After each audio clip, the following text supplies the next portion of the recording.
సంతోషిస్తూ ఉన్నాను.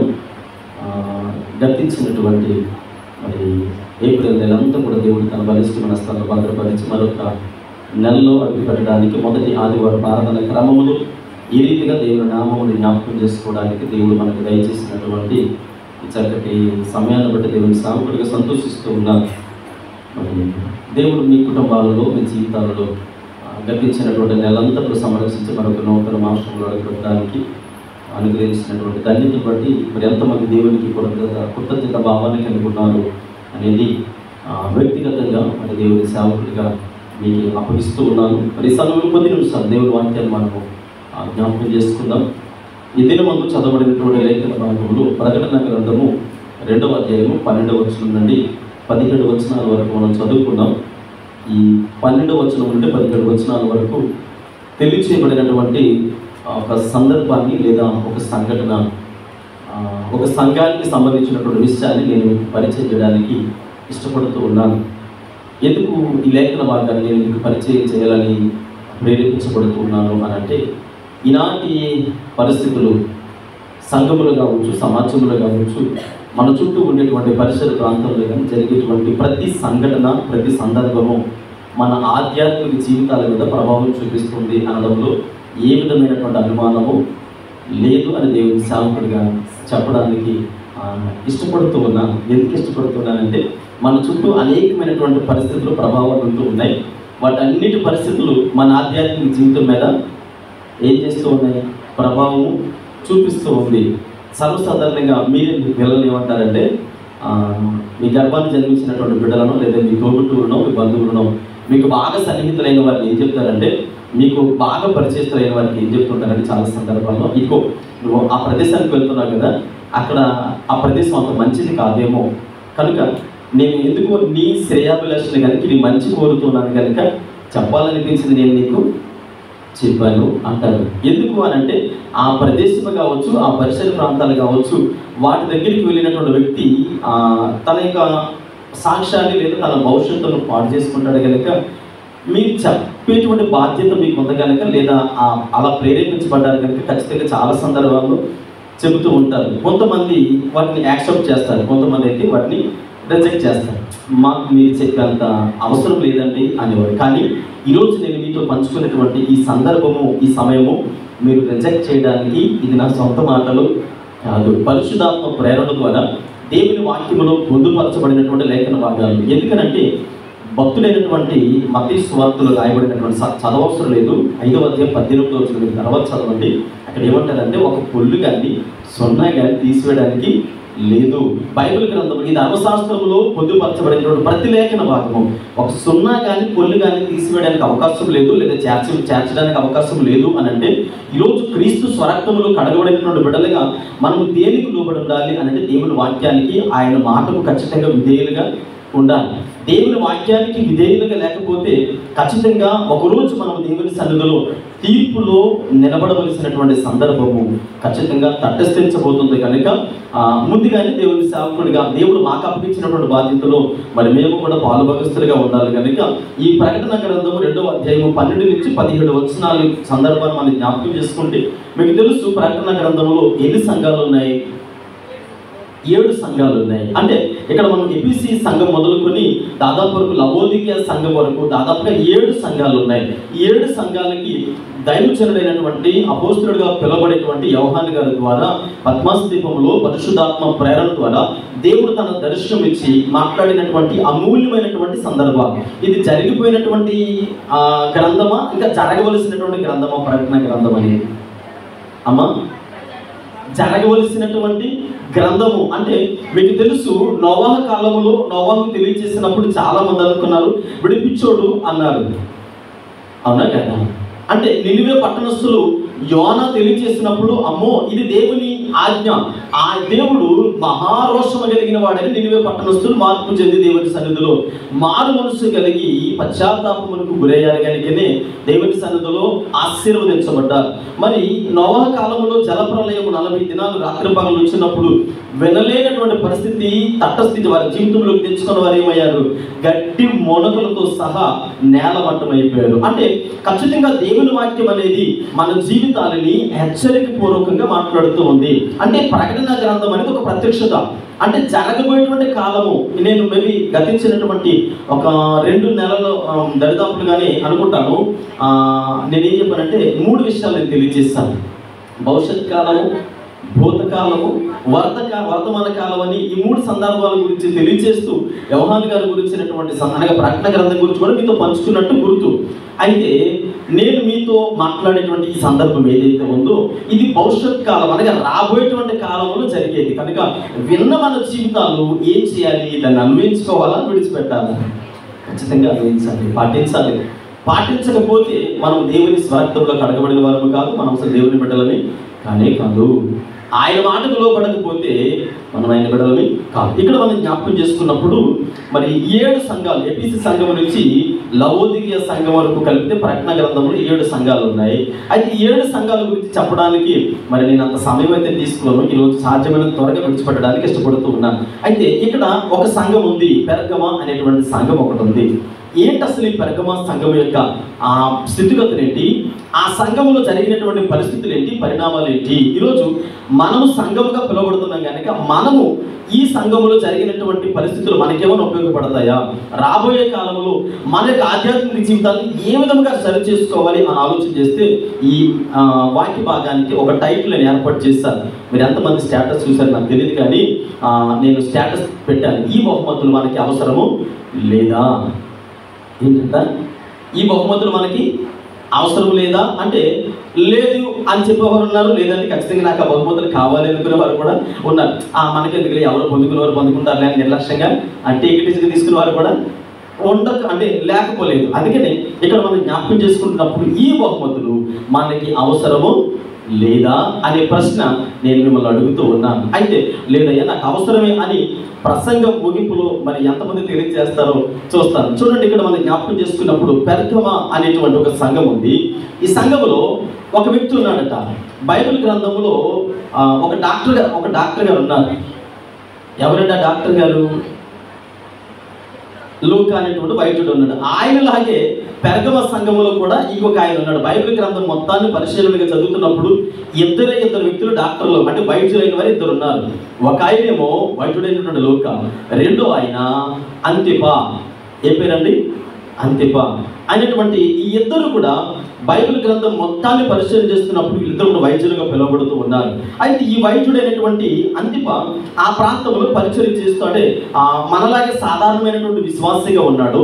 వైద్య వృత్తిని చేస్తూ తన దగ్గరకు వచ్చినటువంటి పేషెంట్లు ఎవరైతే ఉన్నారో వారికి దేవుని గురించినటువంటి సువార్తను తెలియజేస్తూ దేవుని పరిచర్య గురించి తెలియజేస్తూ అయ్యా యేసుక్రీస్తు ప్రభుల వారి నిజమైనటువంటి రక్షకుడు, ఆయనను ఆశ్రయించిన వారి జీవితాలు ఆశీర్వాదకరంగా ఉంటాయి, నిత్య రాజ్యానికి వారసులుగా ఉంటారని క్రీస్తు జనన మరణ పునరుత్థానముల గురించి ఆ సువార్తను ఈ అంతిప అనేటువంటి ఈ వ్యక్తి తెలియజేస్తున్నప్పుడు చాలా మంది క్రీస్తుని అంగీకరించి యేసుక్రీస్తు ప్రభుల వారిని సొంత రక్షకుడిగా అంగీకరించారట. అయితే మీరు అడగొచ్చు, అయ్యా బాగానే ఉంది కదా, దానికి మరి సంఘంలో వచ్చినటువంటి పరిణామాలు ఏంటి అని అంటే ఇక్కడ మనం జ్ఞాపకం చేసుకుంటున్నప్పుడు ఆ 12వ వచనాన్ని ఒకసారి మనం జ్ఞాపకం చేసుకుందాం.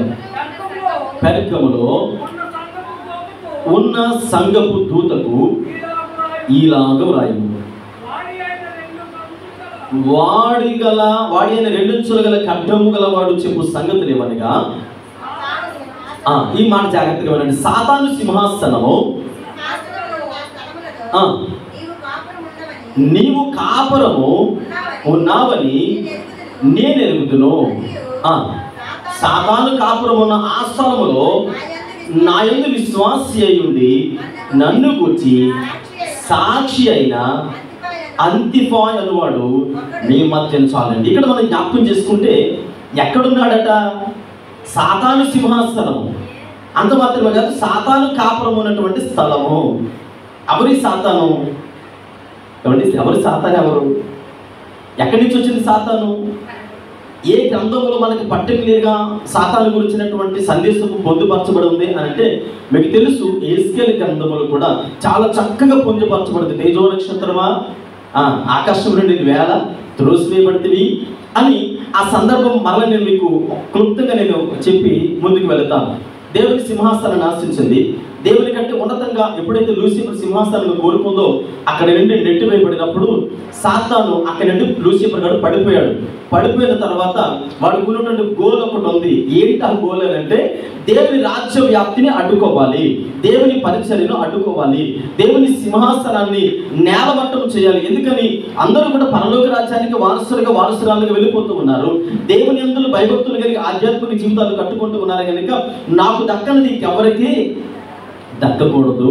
కాబట్టి నేను ఈ లోకంలో ఉండి ఖచ్చితంగా వీళ్ళందరినీ చెడగొట్టాలని వీడు ఒక ప్రాంతాన్ని ఏర్పాటు చేసుకున్నాడు. ఏ ప్రాంతం అది? ప్రపంచంలో ఏ ప్రాంతానికి లేనటువంటి ఈ సింహాసనము ఏ ప్రాంతంలో కూడా మరి ఎక్కడ కూడా లేదు. మీకు తెలుసు, ఇక్కడ పెర్గమ అనేటువంటి ఆ ప్రాంతంలో సాతానుగాడు సింహాసనము ఆ ప్రాంతంలో పొందుపరచబడింది. అంత మాత్రమే కాదు, వాడు అక్కడ ఏం చేస్తున్నాడట? కాపరం ఉన్నాడట. అంటే ప్రపంచంలో ఎక్కడా లేదు. లూసిఫర్ గారి యొక్క స్థానం ఎక్కడ అని అంటే ఇప్పుడు ఆ ప్రాంతాన్ని ఏర్పాటు చేసుకున్నాడు. ఇప్పుడు లూసిఫర్ గారు చేసినటువంటి పని ఏంటి? ఈ లోకంలోకి వచ్చిన తర్వాత ఆయా ప్రాంతాలలో కొన్ని గుడుల ద్వారా గోపురాల ద్వారా ప్రజలను మభ్యపెట్టి మాయ చేసి రకరకాల వేషధారంలో వెలుగుతోవని అంటే ప్రజలను మోసపుచ్చేటువంటి ఆత్మగా ఉంటూ వాడు ఒక ప్రదేశాన్ని ఏర్పాటు చేసుకున్నాడు. అది పెర్గమ అనేటువంటి ప్రాంతము. ఆ ప్రాంతములో దాదాపుగా 90 అడుగులు అంటే 90 అడుగులు ఎత్తుగలిగినటువంటి పర్వతం ఒకటి ఉందట. ఆ పర్వతం మీద 40 అడుగులు విగ్రహాన్ని ఇక్కడ ఏర్పాటు చేసినట్లుగా మనం బలిపీఠాన్ని ఏర్పాటు చేశారట. 90 అడుగులు కొండ, 40 అడుగులు బలిపీఠాన్ని కట్టారు. అంత మాత్రమే కదా, అక్కడ 3 దేవతలు ఉన్నాయి. 3 దేవతలు ఆ కొండ మీద ఉన్నాయి. అంటే ఇప్పుడు ఈ ప్రాంతాన్ని వాడు ప్రథమ కేంద్రముగా చేసుకొని అక్కడ ఉన్నటువంటి ప్రజలందరినీ కూడా దేవునికి ఆయాసకరమైనటువంటి మార్గాల్లో నడిపిస్తూ ఉన్నాడు.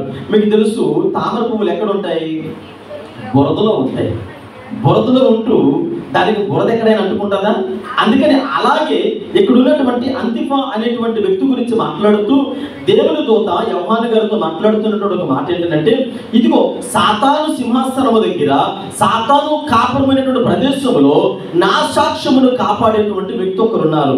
ఎవరు ఆయన అని అంటే అంతిఫా అనేవాడు హతసాక్షి అయిపోయాడు అని ఆయన గురించి ఇక్కడ మనం మాట్లాడుకుంటూ ఉన్నాము. పిల్లరా, ఒక సందర్భాన్ని ఎగ్జాంపుల్ మీకు తెలియచేయడానికి ఇష్టపడుతూ ఉన్నాను. హెర్మోన్ అనేటువంటి ఒక జంతువు ఉంది.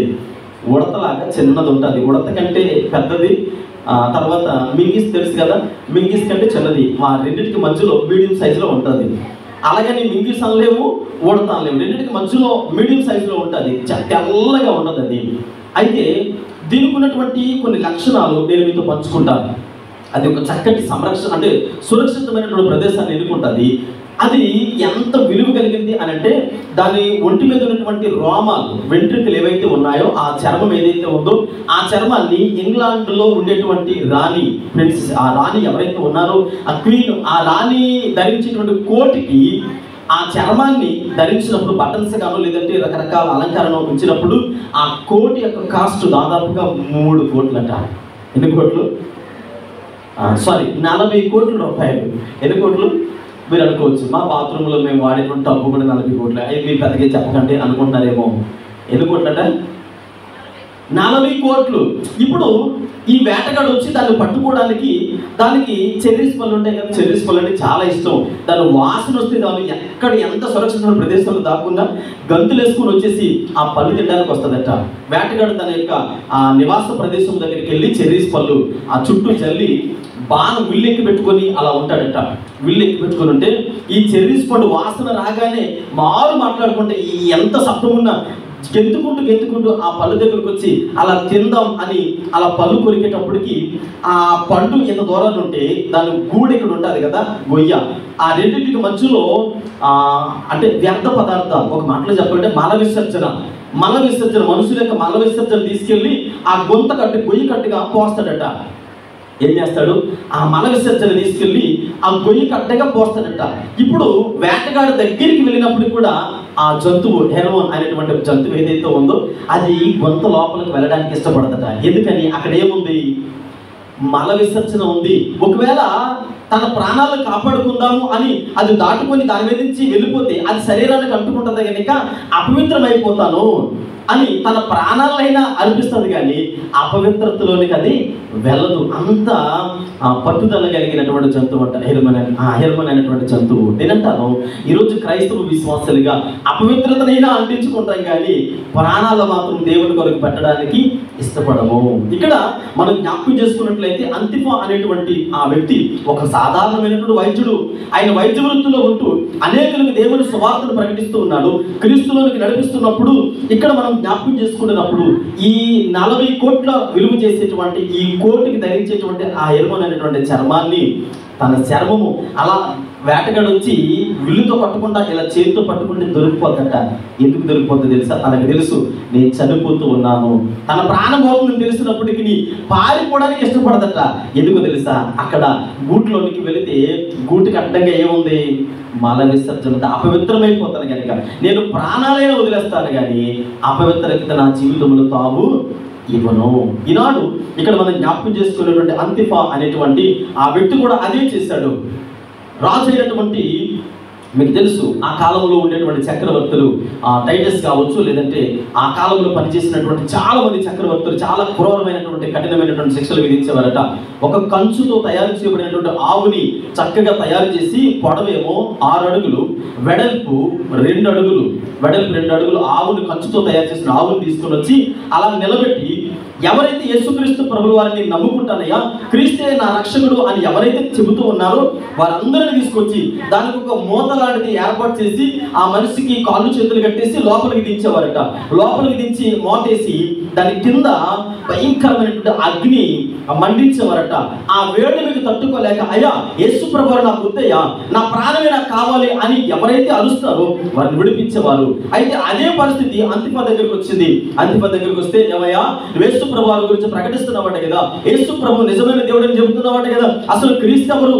ఈనాటి కాలంలో మరి ఇక్కడ ఉన్నటువంటి మన పెర్గమాలో 3 దేవతలు ఉన్నారు, ఈ 3 దేవతలు ఉన్నారు కదా, మరి 3 దేవతల గురించి నువ్వు ప్రకటించడం మానేసి నువ్వు ఆయన గురించి అలా చెబుతావు అని అంటే ఆయన చెప్పినటువంటి మాట ఏంటంటే యేసుక్రీస్తు ప్రభు వారు సొంత రక్షకులు అంగీకరించాను, నా ప్రాణం పోయిన ఆయనలోనే, నేను బ్రతికిన ఆయనలోనే అని అంటే ఆయన తీసుకుని వచ్చి అందులో పడుకోబెట్టి కిందన మంట పెడుతూ ఉంటే అనుకున్నాడట రాజు, ఆ చక్రవర్తి అనుకున్నట పెద్దగా కేకలు పెట్టి అరుస్తాడు, కాలిపోతూ ఉంటే ఆ వేడుకకి తట్టుకోలేక పెద్దగా కేకలు పెట్టి అరిస్తే అప్పుడు అది చూసినటువంటి ఇక్కడ మిగిలినటువంటి విశ్వాసులు ఎవరైతే ఉన్నారో వారందరూ కూడా యేసు ప్రభువును వదిలేస్తారు, ఇంకా ఇది ఖచ్చితంగా సరైనటువంటి శిక్ష అనుకున్నాడట.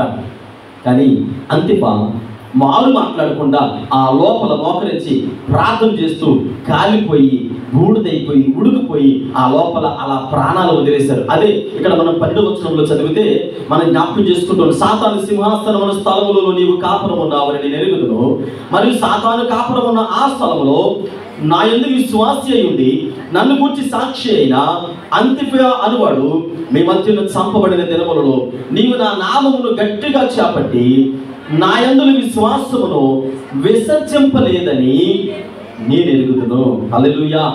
ఇక్కడ మనం జ్ఞాపకం చేసుకుంటున్నప్పుడు ఈ వ్యక్తికి వచ్చినటువంటి సందర్భాలు ఇక్కడ 90 అడుగుల పర్వతము, 40 అడుగులు బలిపీఠమును కట్టించి 3 రకాల దేవాలయాలు అని చెప్పాను కదా. మొట్టమొదటి దేవాలయము ఇక్కడ మనం జ్ఞాపకం చేసుకుంటే ఇక్కడ ఎస్కోల్ పియూష అనేటువంటి దేవత. ఎస్కోల్ అనేటువంటి పదం మీకు తెలుసు, ఎస్కోల్ అనేటువంటి దేవత. ఈ దేవతకి ఉండేటువంటి ఆకారం ఏంటంటే చాలా మంది మేము చూసుంటారు, చదువుకున్న వారికి అవగాహన ఉంటుంది.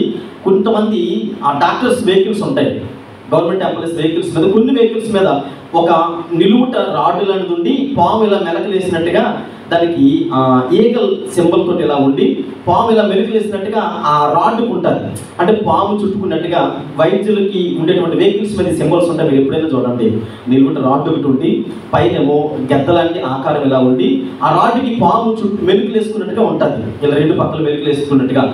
ఇది ఎక్కువగా డాక్టర్స్ వెహికల్స్ మీద ఉంటాయి. అంటే ఇక్కడ ఉండేటువంటి అర్థం ఏంటంటే పియోస్ అంటే ఎస్కులన అనేటువంటి దేవతకు ఉండేటువంటి సింబల్ సర్పము ఆకారం కలిగినటువంటి ఆ దేవత. కాబట్టి ఇక్కడ ఉండేటువంటి ప్రజలందరూ కూడా అక్కడికి వచ్చినటువంటి ఆ దేవతని ఆరాధించాలి, అంతే తప్ప యేసుక్రీస్తు ప్రభువు వారిని ఎవరు కూడా సొంత రక్షకుడిగా అంగీకరించకూడదు.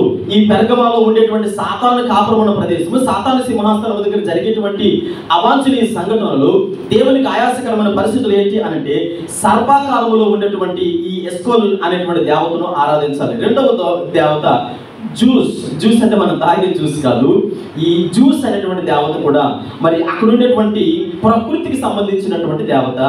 ప్రకృతిని ఆరాధించేటువంటి ప్రజలందరూ కూడా ఈ పెర్గమాలో ఎక్కువగా ప్రకృతిని ఆరాధించేటువంటి దేవత. మూడవది రోమన్ కింగ్. అంటే రోమన్ కింగ్స్ ఎవరైతే ఉన్నారో, చక్రవర్తులు ఎవరైతే ఉన్నారో, జూలియస్ సీజర్ కావచ్చు, లేదా అక్కడ ఉన్నటువంటి కొంతమంది చక్రవర్తులు కావచ్చు, వారిని దేవతలుగా దేవుళ్ళుగా ఆరాధించేవారు. ఈనాటి కాలంలో కూడా కొంతమంది గుళ్ళు కట్టేస్తున్నారు. కొంతమంది బ్రతికుండగానే వారికి దేవాలయాలు, పెద్ద పెద్ద విగ్రహాలు కట్టేసి వారికి ఆ స్టాట్యూస్ మనం చూస్తూ ఉంటాం రోడ్డు మధ్యలో. అలా ఇలా చాలా, అంటే నేను చెప్పదలుచుకోలేదు, నిలబడుతూ ఉంటారు. వాళ్ళు కొంతమంది బ్రతికే ఉంటారు, కానీ వాళ్ళు కూడా దేవుళ్ళుగా దేవతలుగా ఏం చేస్తారు, మొక్కుతూ ఉంటారు. అంటే ఈ మూడు, ఒకటి సర్పాకారంలో ఉండేటువంటి దేవత, రెండవది ప్రకృతి దేవత, మూడవది మనుష్య దేవత. మనుషులను ఆరాధించేటువంటి క్రమము ఆ పెర్గమ అనేటువంటి ప్రాంతంలో ఉంది. యేసుక్రీస్తు ప్రభువు వారిని ఎవరు కూడా ఆరాధించడానికి వీలు లేదు అనేటువంటి సందర్భంలో ఈ అంతిఫా అనేటువంటి వ్యక్తి, ఒక సాధారణమైనటువంటి వైద్యుడు, అనేకులను దేవుని సన్నిధిలో నడిపించి ఆయన హతసాక్షిగా మరి చనిపోయినట్లుగా మనము చూడగలుగుతూ ఉన్నాము. పిల్లరా, జ్ఞాపకం చేసుకోండి. మరి ఈనాడు మనము జ్ఞాపకం చేసుకుంటున్నప్పుడు మన జీవితాల్లో ఏ విధమైనటువంటి భక్తిని ఆచరిస్తూ ఉన్నాం. అందుకనే ఇక్కడ మనం ప్రకటన గ్రంథంలో చదువుతున్నప్పుడు ఈ 13వ వచనం చదవండమ్మా. 13వ వచనం చదువుకుందాం. సాతాను సింహాసనమున స్థలములో నీవు కాపురం ఉన్నావని నేను ఎరుగుదును, మరియు సాతాను కాపురం ఉన్న ఆ స్థలములలో నా యందు విశ్వాసం చేయుడి, నన్ను గూర్చి సాక్షి అయిన చంపబడిన దినములలో 14 చదవండి. ఆయనను నేను నీ మీద కొన్ని తప్పిదములను మోపవలసి ఉన్నది. అదేవనగా చాలండి. ఈ అంతిఫా చనిపోవడానికి పర్టిక్యులర్ రీజన్ ఏంటంటే విగ్రహాలకు అర్పించినటువంటి అర్పణలు తినడం వల్ల. చాలామంది విశ్వాసులకి ఇన్విటేషన్ వచ్చింది. ఇన్విటేషన్ వస్తే చక్రవర్తి చక్కగా విందు చేస్తూ ఉన్నాడంటే వాళ్ళందరూ వెళ్ళి రిజెక్ట్ చేశారట. లేదయ్యా, మేము క్రైస్తవులమి, యేసుక్రీస్తు ప్రభు వారిని నమ్ముకున్నామనంటే ఎవడు చెప్పాడు మీకు అనంటే మాకు అంతిఫా చెప్పాడు.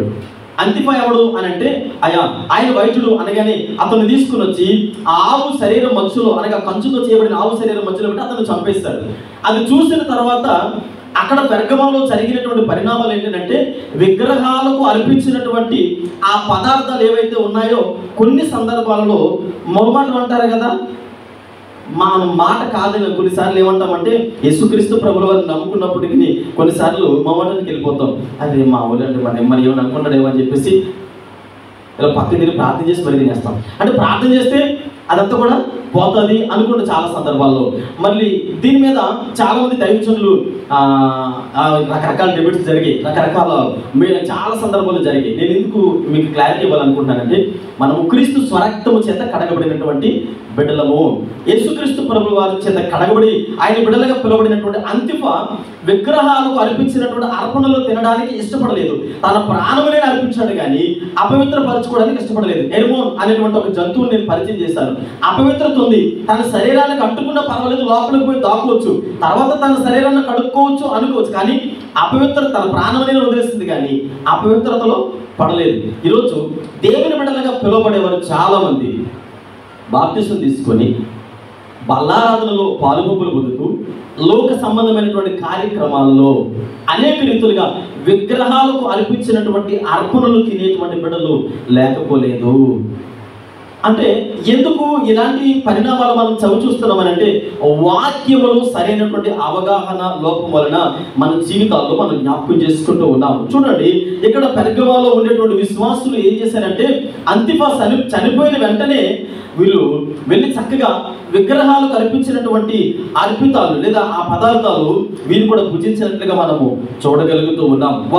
వారి జీవితాల్లో మరి అనేక రకాలుగా లోపడిపోయారట. ఒక మాటలో చెప్పాలంటే రాజీ పడిపోయారు, కాంప్రమైజ్ అయిపోయి అలా అడ్జస్ట్. అంటే మనం అంటాం కదా, తప్పదంటే మరి అందరూ నలుగురితో, మీకు తెలుసు అదేదో పేరు ఉపయోగిస్తారు కానీ బైబిల్లో వేరే పేరు ఉంది, నలుగురితో నతనేలు, కులంతో కోర్నేలు అని మనం అలా మార్చుకోవచ్చు, కానీ మీకు వేరే పదాలు తెలుసు కాబట్టి నలుగురితో పాటుకి వెళ్ళి మాట్లాడుతూ మనమే కదా ఉన్నాం. చర్చలో ఎవరు చూస్తారు, పాస్టర్ గారు చూస్తారా, ఎవరు చూస్తారు అంటే ఒకసారి నాలుగు ఎలాగన్నారంటే అయిపోయినట్టే.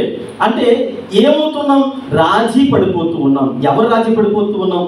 దేవుని బిడ్డలని. అంటే నీవు రాజీ పడడం ద్వారా ఎవరి నామము అవమానించబడుతూ ఉంది? దేవుని నామము అవమానించబడుతూ ఉంది. అంతిఫా తన ప్రాణాలను కాపాడుకోవడానికి ఇష్టపడలేదు. అక్కడ ఉన్న విశ్వాసులైతే మిగిలినటువంటి పెరగమాలో ఉండే విశ్వాసులు ఏమయ్యారో తెలుసండి, కాంప్రమైజ్ అయిపోయారు, రాజీ పడిపోయారు. విగ్రహాలకు అర్పించినటువంటి అర్పితాలను వారు తినినట్లుగా ఇక్కడ మనం 14వ వచనంలో అనుకుంటాను. అయినను నేను నీ మీద కొన్ని తప్పిదములు మోపవలసి ఉన్నది. అవి అనగా విగ్రహములకు బలించిన వాటిని తినినట్లును జారత్వమును చేయనట్లును ఇశ్రాయేలీయులకు ఉరి యొడ్డినని బాలాకులకు నేర్పిన బిలాము బోధను అనుసరించు వారు నీలో ఏ సంఘములో ఉన్నారు? ఏ సంఘములో ఉన్నారు వీళ్ళు? పెర్గమా అనే సంఘములో ఉన్నారు. ఒక ఆయనేమో తన ప్రాణాలను వదిలేశాడట. అయ్యా నేను తినను, నేను అపవిత్రులను కాను అని నిజాయితీగా నిలబడి అతసాక్షి అయిపోయాడు.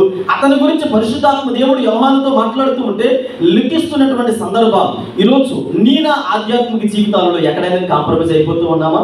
ఒకవేళ విగ్రహాలకు అర్పించినటువంటి ఈ అర్పణల విషయంలో మరి చాలా సందర్భాల్లో ఏమంటే చాలా మంది చెప్తున్నారు కదండి, కొంతమంది బోధకులు అలా అంటున్నారు, కొంతమంది బోధకులు ఎలా అంటున్నారు అని అంటే నేను అంటాను, ఎవరు ఎలా అన్నారు అనేది కాదు, వాక్యం ఏం చెప్తుంది అనేది మనకి ప్రాముఖ్యమైనది. వాక్యమైనటువంటి దేవుడు మనతో మాట్లాడుతున్నప్పుడు ఇక్కడ అతసాక్షిగా మన ముందు ఉన్నటువంటి అంతిఫా గురించి మనం జ్ఞాపకం చేసుకుంటున్నప్పుడు ఖచ్చితంగా మన యొక్క జీవితాల్లో మనము సరి చేసుకోవలసినటువంటి సందర్భం ఒకటి వచ్చిందని దేవుని సేవకుడిగా జ్ఞాపకం చేస్తూ ఉన్నాను. ఇక్కడ మరి పెరగమాలో ఉన్నటువంటి ప్రజలందరూ కూడా మరి రాజీ పడిపోయి చక్కగా మరి వాళ్ళతో పాటుగా ఉండి సాక్ష్యాన్ని కోల్పోయారు. కనుకనే మరి ఇక్కడ ఉన్నటువంటి ఈ యొక్క అంతిఫా గురించి మాట్లాడుతూ బిలామును పరిచయం చేస్తున్నాడు. ఏంటి అసలు బిలాము గురించి అంటే అక్కడ బిలాము గురించి ఎందుకు మాట్లాడాలి అని అంటే, బిలాము ఎలాంటి పరిస్థితులు తీసుకొచ్చాడు ఇశ్రాయేలు ప్రజల్లో మీకు తెలుసు. మిద్యాను మైదానం దగ్గర కానీ, ఆ తర్వాత అక్కడ ఉన్నటువంటి మోయాబు మైదానం దగ్గర కానీ ఆ ప్రజల మధ్యలో తీసుకొచ్చినటువంటి పరిణామాలు ఏంటంటే, బాలాక్ అన్నాడు బిలాము, నేను నీకు ధనాన్ని ఇస్తాను, ధనం ఇచ్చినప్పుడు ఇశ్రాయేలు ప్రజలను శపించు అని బాలాకు బిలామును తీసుకుని వచ్చాడు. బిలాము వచ్చి ఇశ్రాయేలు ప్రజలను శపిస్తూ ఉంటే ఆ శాపములను దేవుడు ఆశీర్వాదాలుగా మార్చినటువంటి సందర్భాలు మనకు తెలుసు. అయితే మీకు తెలుసో తెలీదో, మనం వేసుకున్నటువంటి వస్త్రాల డిజైనర్ ఎవరో తెలుసా అండి? ముఖ్యంగా స్త్రీలు మనం వేసుకున్న వస్త్రాల డిజైనర్ ఎవరు? ఎప్పుడైనా విన్నారా? బైబిల్ గ్రంథంలో మనం మాట్లాడుకున్నటువంటి బిలాము గారు. ఎవరైనా మన వస్త్రాలకి ఆయన మొట్టమొదటి డిజైనర్ అయినా. ఇప్పుడు బాలాకుని పిలిచి అంటాడు, అయ్యా నేను శపిస్తే దేవుడు ఆశీర్వాదంగా మార్చేస్తూ ఉన్నాడు, కాబట్టి నువ్వేం చేస్తావో తెలుసా? ఇదిగో ఇశ్రాయేలు ప్రజల్లో ఉండేటువంటి యవనస్తులందరినీ కూడా విందుకు ఆహ్వానించారు. విందుకు ఆహ్వానించినప్పుడు మీ విగ్రహాలకు అర్పించినటువంటి అర్పితాలు ఏవైతే ఉన్నాయో ఆ పదార్థాలు తీసుకొచ్చి యవ్వన స్త్రీల ద్వారా వారు అర్థార్థంగా ధరించినటువంటి వస్త్రాలు. అందుకనే ఆయన మొట్టమొదటి డిజైనర్ అన్నాను. నేను అనుకుంటే ఇశ్రాయేలు ప్రజలు చక్కగా అంగీలు ధరించేవారేమో, యోధా సాంప్రదాయాల ప్రకారంగా మంచి వస్త్రాలు ధరించేవారేమో. అయితే ఈ అర్ధావర్ధ వస్త్రాల గురించి ఎవరు తెలియజేశారు? బాలాక్కి బిలాము గారు చెప్పారు. అందుకని మొట్టమొదటి డిజైనర్ ఎవరనంటే చెడగొట్టేవాడు. వాడు చెడిపోయింది కానీ మిగతా వాళ్ళు కూడా చెడగొట్టాడంటే ఆయన అనేక ప్లాన్స్తో ఉంటాడు. ఇప్పుడు బాలాకు బిలాము సంభాషణ మధ్యలో ఆ యవన స్త్రీలను తీసుకుని వచ్చి అర్ధాకృత వస్త్రాలతో వాళ్ళకు వడ్డించేటప్పుడు వాళ్ళు ఆకర్షణీయంగా కనబడేటట్టు చూడు అని అంటే, ఇప్పుడు ఈ స్త్రీలు వచ్చి విగ్రహాలు కనిపించినటువంటి పదార్థాలు వడ్డిస్తున్నప్పుడు యవన బిడ్డలు ఆకర్షితులయ్యారు. తద్వారా విగ్రహ అర్పితను తినడం మాత్రమే కాదు, అక్కడ భయంకరమైనటువంటి వ్యభిచారం జరిగినట్లే మనం చూడగలుగుతున్నాం. అందుకని ఇక్కడ మనం జ్ఞాపకం చేసుకుంటే 14వ వచనంలో ఆయన అంటారు కదా, బిలాము సంభాషణ మీరు చూడండి. అయినను నేను నీ మీద కొన్ని తప్పిదములు మోపవలసి ఉన్నది. అవేమనగా విగ్రహముకు బలించిన వాటిని తినినట్లును జారత్వము చేయనట్లును ఇశ్రాయేలీయులకు ఉరియొడ్డుమని బాలాకునకు నేర్పిన బిలాము బోధను. ఏ బోధ అంటే ఇది? బిలాము బోధ. ఇదే సందర్భము పెర్గమ సంఘములో మనం చూస్తూ ఉన్నాం. అక్కడ విగ్రహాలకు అర్పించినటువంటి అర్పితాలను ఆ పెర్గమాలో ఉండేటువంటి విశ్వాసులు తినేటట్లుగా ఎవరు ప్రేరేపించారు అని అంటే, అక్కడ జరిగినటువంటి పరిస్థితులు. ఈ రెండు కూడా మనం జ్ఞాపకం చేసుకుంటున్నప్పుడు మరి జరిగినటువంటి పరిస్థితులు యాకోబు భక్తుడు అంటాడు, క్రీస్తు విషయంలో నేను చనిపోవడానికైనా వెనకాడను కానీ మరి అపవిత్రుడిని కాను అనేటువంటి సందర్భము ఆయన జ్ఞాపకం చేస్తూ ఉన్నాడు. విగ్రహాలు కనిపించినటువంటి అర్పితాల విషయంలో మరి యాకోబు గారు ఒక కమిటీకి అధ్యక్షులుగా ఉన్నారు. ఒక కమిటీ ఏర్పాటు చేశారట. కమిటీ ఏర్పాటు చేస్తే ఇద్దరు, బైబిల్ గ్రంథంలో చాలా మంది యాకోబులు ఉన్నారు, మనకు సుపరిచితులైనటువంటి ఇద్దరు యాకోబులు కొత్త నిబంధన కాలంలో. ఎవరు ఇద్దరు యాకోబులు అంటే, యోహాను సహోదరుడైనటువంటి యాకోబు గారు, యేసుక్రీస్తు ప్రభుల వారు స్వయంగా పిలిచిన సహోదరుడైనటువంటి యాకోబు గారు. యాకోబు రాసినటువంటి పత్రిక ఈయనే రాశాడు. ఈయన ఏమంటాడంటే, ఒకనొక సమయంలో అంటాడు, ఈయన ఒక సంఘానికి, ఒక కమిటీకి అధ్యక్షుడిగా ఉన్నాడు. ఆయన దగ్గరికి ఇదే సంభాషణ వచ్చింది. ఏ సంభాషణ వచ్చింది? విగ్రహాలకు అర్పించినటువంటి అర్పితాలు తినొచ్చా, తినకూడదా అని అంటే ఆయన ఏమన్నాడో ఒకసారి మనం జ్ఞాపకం చేసుకున్నాం. చూడండి, అపోస్తలుడి కార్యములు 15వ అధ్యాయము 28, 29 వచనాలు. అపోస్తలుడి కార్యములు 15వ అధ్యాయము 28, 29 వచనాలు. విగ్రహములకు అర్పించిన వాటిని, రక్తమును గొంతు పిసికి చంపిన వాటిని, జారత్వమును విసర్జింపవలెను. ఈ ఆవశ్యకమైన వాటికంటే ఎక్కువైన ఏ భారమును మీ మీద మోపకూడదని పరిశుద్ధాత్మకును మాకును తోచెను. చాలండి. ఈరోజు మీరు వినే ప్రతి మాట, దేవుని సన్నిధిలో మనము బైబిల్ గ్రంథం నుంచి చదవబడే ప్రతి లేఖన భాగములకు ఎందుకు విధేయులుగా ఉండాలి అని అంటే, కొంతమందికి దేవుని వాక్యం అని అంటే అది చాలా నిర్లక్ష్యపు స్వభావము. ఇక్కడనే కాదు, చాలా సందర్భాలలో అది ఇంటి దగ్గరైనా, బహిరంగ సభలోనైనా, మందిరంలోనైనా, ఏ ప్రదేశంలోనైనా లేఖన భాగం వెలువడుతూ ఉంటే ఇది ఆట విడుపు కోసం చెప్పేటువంటి పదాలు కాదు. ఇది ఒక నవలో, ఒక కవితో కాదు, పరిశుద్ధాత్మ ప్రేరణ ద్వారా, దైవచనుల ద్వారా ప్రేరేపించబడినటువంటి వాక్య భాగము. ఈ లేఖన భాగాలు మనం వింటున్నప్పుడు భక్తుడైన దావీదు అంటాడు, అయ్యా నాకు వణుకును భయమును కలుగుచున్నది. మరి మనకేం కలుగుచున్నది? హాస్యాస్పదమైనటువంటి జీవితాలు కలిగిన వారు ఉంటూ ఉన్నారు.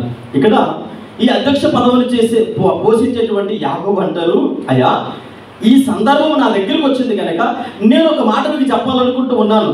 ఇది పరిశుద్ధాత్మకును మాకును తోచింది ఏంటో తెలుసా? పరిశుద్ధాత్మ ద్వారా ప్రేరేపించబడ్డాడు. సొంత నిర్ణయం మీద కాదు, సొంత ఆలోచన విధానాల మీద కాదు. ఒక మాట వెలువడినప్పుడు అది పరిశుద్ధాత్మ చిత్తము లేకుండా, దేవుని ప్రేరేపణ లేకుండా, అది దైవావేశం వల్ల కలిగినటువంటి మాటలు తప్ప స్వచిత్తం మీద పలికినటువంటి మాటలు ఎన్నడూ కూడా వర్తిల్లవు అని వాక్యం తెలియజేస్తుంది. ఈయన అంటాడు, పరిశుద్ధాత్మకును మాకు ఏమి తోచిందో తెలుసా? విగ్రహార్పితములు తినకూడదు, జాగ్రత్తం జరిగించకూడదు. ఇది ఇక్కడ జరిగినటువంటి సందర్భము కనుక మీరు ఎంత జాగ్రత్తగా ఉంటే అంత మంచిది. కాబట్టి కొన్ని విషయాలు మీకు తెలుసు. ముస్లిం సహోదరులు పంది తినడానికి ఇష్టపడరు. మీరు వాళ్ళ దగ్గరికి వెళ్ళి మీరు 10 మాసం తింటారా అని అంటే లేకపోతే కూడా తింటారు. ఎందుకని? పంది అంటే వాళ్ళకి అసహ్యం. ఇప్పుడు కొంతమంది హిందూ సహోదరులు ఉన్నారు, వాళ్ళ దగ్గరికి వెళ్ళి మీరు ఆవుమాసం తింటారా అని అంటే వారు గోవుని పూజిస్తారు కనుక వారు ఆవుమాసము తినరు. మన దగ్గరికి వచ్చి ఏం తినమని అడగకూడదు, విగ్రహాలు కనిపించింది తింటారంటే మనం ఏం చెప్తాం? మామూలు ఎవరు చూడకపోతే పర్లేదు కానండి, ఎవరైనా చూస్తే నేను యేసు ప్రభుని నమ్ముకున్నాను కాబట్టి అంటే, చూస్తే ఒకలాగా చూడకపోతే ఒకలాగా కాదు. ఏం చెప్పాలి? చూసినా నేను ఎందుకు మన గురించి అలా మాట్లాడుతున్నానంటే మీరు తెలుసో తెలియదో మహమ్మదీ సహోదరుడు శుక్రవారం వచ్చినప్పుడు అక్కడ నమాజ్ సౌండ్ వినబడగానే వారు నడి రోడ్లో ఉన్నా, అక్కడ ఎంత గలీజ్గా ఉన్నా అక్కడ చేతులతో తుడుచుకొని ఆ నెత్తి మీద చిన్న కచ్చి వేసుకొని అలా కూర్చొని నమాజ్ చేస్తారు. మనం వెళ్ళేటప్పుడు ఎక్కడైనా వెళ్ళేటప్పుడు దాకా ఎందుకు మందిరంలో ప్రార్థన చేస్తుంటే మెడగుడ్లు వేసుకుని చూసేవాళ్ళు ఉన్నారు. మీకు తెలిసి ఎప్పుడు ఎవరినైనా చూశారు? మందిరంలో ప్రార్థన చేస్తూ ఒకరు ప్రార్థన చేస్తుంటే ఇలా చూసే వాళ్ళు ఉన్నారు. అంటే వాళ్ళకి మనకి తేడా ఏంటో తెలుసా? వాళ్ళకి మనకి క్రమంలో వ్యత్యాసం ఏంటో తెలుసా? వాళ్ళకు ఉండేటువంటి విధేయత, వాళ్ళకు ఉండేటువంటి క్రమము, వాళ్ళకు ఉండేటువంటి భక్తి, వారిని హైలైట్ చేయడానికి నేను చెప్పడం లేదు. అంటే వాళ్ళకి మనకి ఉన్నటువంటి వ్యత్యాసాలు ఈరోజు మన దేవుడు పరిశుద్ధుడిని గర్వంగా చెప్పుకుంటున్నాం. మరి మనం ఆ క్రమాన్ని పాటించలేకపోతున్నాం. వారికి ఆధిక్యత లేదు, కానీ వారు మన దేవుడు భయపడతారు. పిల్లలు జ్ఞాపకం చేసుకోండి. ఇక్కడ మనం జ్ఞాపకం చేసుకుంటున్నప్పుడు యాకోబు భక్తులు అంటారు, విగ్రహాలకు అర్పించినటువంటి అర్పణలు మొహమాటం కొలది తినకూడదు, లేదంటే మొహమాటం కూడది కాంప్రమైజ్ అవ్వకూడదు. కానీ ఇక్కడ పెర్గమాలో ఉన్నటువంటి విశ్వాసులు ఎవరైతే ఉన్నారో వారు ఏమయ్యారో తెలుసండి? రాజీ పడిపోయారట.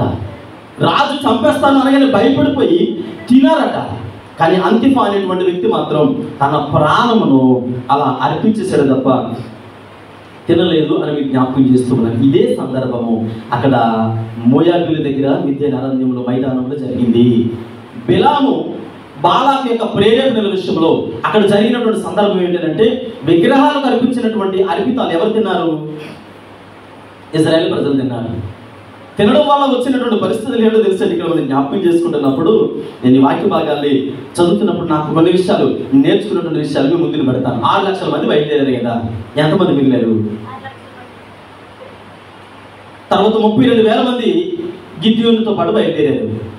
చివరికి బయటకు వచ్చింది ఎంతమంది? 300 మంది. మరి మిగిలిన వారికి ఇక్కడ వీళ్ళకి వ్యత్యాసం ఏంటి అని అంటే, రాజీ పడిపోయేటువంటి జీవితాలు. క్రైస్తవం అంటే చులకనగా ఎందుకు చూస్తున్నారో తెలుసా? ఎప్పుడైనా నేను క్రైస్తవునండి అని చెప్పుకోవడానికి ఎక్కడో లోపల కలత చెందేటువంటి జీవితాలు ఎందుకు మనం పాటిస్తున్నామో తెలుసా? ఈరోజు క్రైస్తవులు అంటే చులకన స్వభావం. ఎవరు చేసుకున్నారు? మనం చేసుకున్నటువంటి పరిస్థితులే, మనం తెచ్చుకున్నటువంటి ఆ అనుభూతులే. మన స్నేహితుడే కదా అని వాడి దగ్గరికి వెళ్ళి మనం పనికి మాలిన పనులన్నీ చేస్తాం. వీడు ఏం చేస్తాడో తెలుసా? 10 మందికి ముట్టేస్తాడు. వాడు యేసుప్రభుని నమ్ముకున్నాడు అంటాడు, కానీ వాడు ఎలాంటోడో నాకు తెలుసు. పర్లేదు, మనోడే అంటే ఇప్పుడు నీవు చెడ్డది కాకుండా ఎవరు నామాన్ని అవమానిస్తూ ఉన్నావు? అప్పుడు ఎంతమంది ఆరాధన చేసే పరిస్థితి ఏంటి? ఎంత క్రమమైనటువంటి మందిరం ఉంటే పరిస్థితి అంటే ఏం ప్రయోజనం చెప్పండి? ఇక్కడ మనం జ్ఞాపకం చేసుకుంటే ఒక వ్యక్తి హతసాక్షి అయిపోయాడు. వారికి సువార్తను ప్రకటించినట్టు అంతిమ చనిపోయాడు హతసాక్షిగా వారి కళ్ళ ముందే. అప్పుడు ఎంత రోషం కలిగి జీవించాలి? అరే, మా కళ్ళ ముందే చనిపోయాడు కదా, దేవుడి మీద అంత ప్రేమ కలిగి చనిపోయాడు కదా, మేమెందుకలా నిలబడకూడదు అనుకోకుండా రాజీ పడిపోయారు. విగ్రహాలు కనిపించినటువంటి అర్పితాలు వారు తిన్నారు. వారి ఆధ్యాత్మిక జీవితాలు పాడు చేసుకున్నారు. మోషే రోషం కలిగి నిలబడ్డాడు, యెహోషువ నిలబడ్డాడు, ఆ తర్వాత కాలేబు నిలబడ్డారు. కానీ మిద్యాను మైదానంలో, అక్కడ మోయాబు మైదానంలో ఆ స్త్రీలు, యవన స్త్రీలను చూస్తున్నప్పుడు అర్ధాకృతపు వస్త్రాలతో ఆ విగ్రహాలకు కనిపించినటువంటి పదార్థాలు తింటున్నప్పుడు వారు లోబడిపోయారట, నిలబడలేక రాజీ పడిపోయారు. ఈనాడు నా జీవితాలు ఎలా ఉన్నాయి? దేనికి రాజీ పడిపోతూ ఉన్నాం? కాంప్రమైజ్ అయిపోతూ ఉన్నాం. ఒకవేళ ఏమైనా అనుకుంటారేమో, మళ్ళీ ఈరోజు మనం వాళ్ళతో అడ్జస్ట్ అవ్వకపోతే ఏమైనా అనుకుంటారేమో. పిల్లలకి జ్ఞాపకం చేసుకోండి, ఎంత క్రమాన్ని ఏ విధంగా మనం పరిచయం ఇష్టపడుతూ ఉన్నాం. దేవుని నామం కదా, ఆయన పరిశుద్ధుడు కదా, ఆయన నామాన్ని ప్రకటించేటప్పుడు మనం, ఆయన నామాన్ని ఆరాధించేటప్పుడు మనము ఎలాంటి స్థితిగతులు కలిగి ఉంటూ ఉన్నాం? తినకూడదు, దేవుని నామం అపవిత్రపరచకూడదు అంటే అపవిత్రపరచకూడదు. అధ్యక్షుడైనటువంటి యాకోబు గారు సున్నితంగా చెప్పారు, అయ్యా నాకును పరిశుద్ధాత్మకును తోచింది ఏంటో తెలుసా? అది తినకూడదు, అది అపవిత్రమైనది, మరి మీకేం తోస్తున్నదో అని అక్కడ వారి ముందు ఆ సందర్భాన్ని ఉంచి ఆయన తెలియచేసినట్లుగా చూడగలుగుతూ ఉన్నాం. రెండవది, విచిత్రమైనటువంటి లోకము. ఒకటి, దేవునికి లోబడలేనటువంటి జీవితాలు. మన ముందు హతసాక్షులైన వారిని చూస్తున్నప్పటికీ క్రమము అంటే సరి చేసుకునేటువంటి బిడ్డలు కొంతమంది ఉన్నారు. రెండవది, విచిత్రమైనటువంటి లోకము. ఏంటి విచిత్రమైనటువంటి లోకం అని అంటే, మీకు తెలుసు యెషయా గ్రంథంలో 6వ అధ్యాయంలో అక్కడ ఒక సందర్భం ఉంది. ఆయన పరిశుద్ధుడు పరిశుద్ధుడు పరిశుద్ధుడు అని ఆరాధిస్తూ దేవదూతలు ఎన్ని రెక్కలు కలిగి ఉన్నాయి? 6 రెక్కలు కలిగి ఉన్నాయి. ఒక్కొక్కరు 2 రెక్కలు చెప్పండి. 2 రెక్కలతో ఏం చేస్తూ ఉన్నాయి? మొఖాన్ని కప్పుకుంటూ ఉన్నాయి. ఇంకొక 2 రెక్కలతో కాళ్ళు కప్పుకున్నాయి.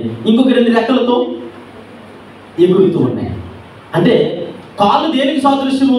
మన ముందు ఎవరైనా మనకంటే వయసులో పెద్దవాళ్ళు కూర్చున్నప్పుడు మనకి ఎదురుగా, వాళ్ళకి ఎదురుగా కుర్చీ వేసుకొని కాలు మీద కాలు వేసుకొని కూర్చున్నాం అనుకోండి, అప్పుడు నన్ను ఏమంటారు? అబ్బాయి అంత సంస్కారం అండి పాస్టర్ గారికి అంటారా, సంస్కారహీనుడు అంటారా? నాకంటే వయసులో పెద్ద ఆయన ఉన్నాడండి, ఆయనకి ఎదురుగా నేను కుర్చీ వేసుకొని ఆయన ముందు కాలు మీద కాలు వేసుకొని కూర్చున్నాను అనుకోండి, నన్ను సంస్కారవంతుడు అంటాడు, సంస్కారహీనుడు అంటారా? మీకు తెలుసు సమాధానం. సరే, ముఖము దేనికి సాదృశ్యం అని అంటే అలంకారానికి సాదృశ్యం. ముఖాన్ని కప్పుకోవడం అనేది దేనికి సాదృశ్యం అంటే గౌరవించడానికి సాదృశ్యము. ఎందుకు పరిశుద్ధాత్మ దేవుడు ఆ ప్రేరేపించాడంటే, దేవదూతలకి కాళ్ళు కప్పుకోవడం అనేది వినయానికి సాదృశ్యము, ముఖము కప్పుకోవడం అనేది గౌరవానికి సాదృశ్యము. అయ్యా నీ వైపు కనులెత్తి చూడడానికి కూడా నేను అర్హుడిని కాను అంటే 2 రెక్కలతో ఎగురుతూ ఆ సందర్భాన్ని మనకు పరిచయం చేస్తూ ఉన్నాయి. ఈనాడు దేవుని మందిరంలో చాలా సందర్భాల్లో మనం వాక్యం చెప్పేటప్పుడు కానీ, లేదా వచ్చి ఆరాధన చేసేటప్పుడు కానీ, లేదా దేవుని మందిరంలో ఉన్నప్పుడు కానీ ఖచ్చితంగా దేవునికి గౌరవాన్ని చూపించాలా. ఏ విధంగా గౌరవాన్ని చూపించాలా? ఎలా దేవుని గౌరవించగలమో? పురుషులైతే తల మీద ఏది కూడా పెట్టుకోకూడదు. దేవుని మందిరంలో ఉన్నప్పుడు టోపీలు ఉంటాయి కదా, టోపీలు అనేవి పెట్టుకోకూడదు. ఎందుకని? పురుషుడికి దేవుడు శిరస్సు అనేటువంటి అథారిటీని ఇచ్చాడు, కానీ స్త్రీలకి ఈ చెంగు అనేది ఉంటుంది చూడండి, ముసుగు అనేది ఉంటుంది చూడండి, అది ఖచ్చితంగా దేవుని మందిరంలో ఉండాలి. దైవజనులు చూస్తారనో ఇంకెవరో చూస్తారని కాదు, కానీ అది ఎవరిని గౌరవించినట్లు? దేవుని నామమును గౌరవించినట్లు. అయ్యా నేను ఏ యోగ్యత లేనటువంటి దాన్ని, ఏ అర్హత లేనటువంటి దానిని అయ్యా అని దేవుని సన్నిధిలో మన వినయాన్ని, విధేయతను కనబరిచే వారిగా ఉండాలి. అలా కానప్పుడు ఇక్కడ మనం జ్ఞాపకం చేసుకుంటే వాక్యము మనకు తెలియజేస్తున్నటువంటి సందర్భం ఏంటంటే, దేవదూతలే మొఖాలను కప్పుకుంటే మరి మనం ఎలా ఉండాలి? దేవదూతల కంటే శ్రేష్ఠులు, దేవదూతల కంటే పరిశుద్ధులు, దేవదూతల కంటే మరి 1000 రెట్లు గొప్ప వాళ్ళు ఎవరైనా ఉన్నారా? మరి అలాంటప్పుడు నెత్తి మీద ముసుగెలు తీసుకోరు. పాస్టర్ గారు అండి, ఈ విషయం తప్ప మీరు ఏదైనా మాట్లాడారు, మాకు ఎవరైనా చెప్తే వింటాం, కానీ మరి మన మందిరంలో చెప్తే మాత్రం మేము విన్నాం. మనల్ని ఎవరైనా ఇన్వైట్ చేసి మీరు ఇదేనా అని అవమానించినా పర్వాలేదు, కానీ అండి మీరు ఇలా చేస్తారా అంటే మీరు ఒక మాట గుర్తుపెట్టుకోండి. సేవకులుగా మాకు ఉన్నటువంటి బ్యాడ్ హ్యాబిట్ అని ఎందుకన్నానంటే, కొన్ని సందర్భాలలో కొంతమందికి ఉదాహరణలు మేము నిలబడినప్పుడు, ఇక్కడ కాదు వేరే ప్రాంతానికి ఎక్కడికైనా వెళ్ళినప్పుడు వాక్యం చెప్పడానికి నిలబడితే ఇలాంటి ఎగ్జాంపుల్స్ అక్కడ వాడడానికి అవకాశం ఉంటుంది. ఎందుకో తెలుసా? మేము పలానా దగ్గర చూసినటువంటి సందర్భం ఏంటంటే, ఒక్కరు కూడా నెత్తి మీద ముసుగేసుకోరండి. అంటే మన దగ్గర చూసిన వారు ఎంతమందికి చెప్తారు మన గురించి? అప్పుడు ఏమంటారు తెలుసా? వారికి ఎంత భయభక్తులు ఉన్నారు, దేవుడంటే ఎంత భయమో, దేవుడంటే ఎంత క్రమమో, ఎంత చేస్తే ఏంటంటే దేవుని క్రమం కొంచెం కూడా లేదు అంటే మన మందిరం గురించి, మన సాక్ష్యం గురించి రాష్ట్రాలు, దేశాలు దాటి వెళ్ళిపోతాయి. అంటే అప్పుడు మనము ఎవరి నామాన్ని తగ్గిస్తున్నట్టు? ఎవరండి?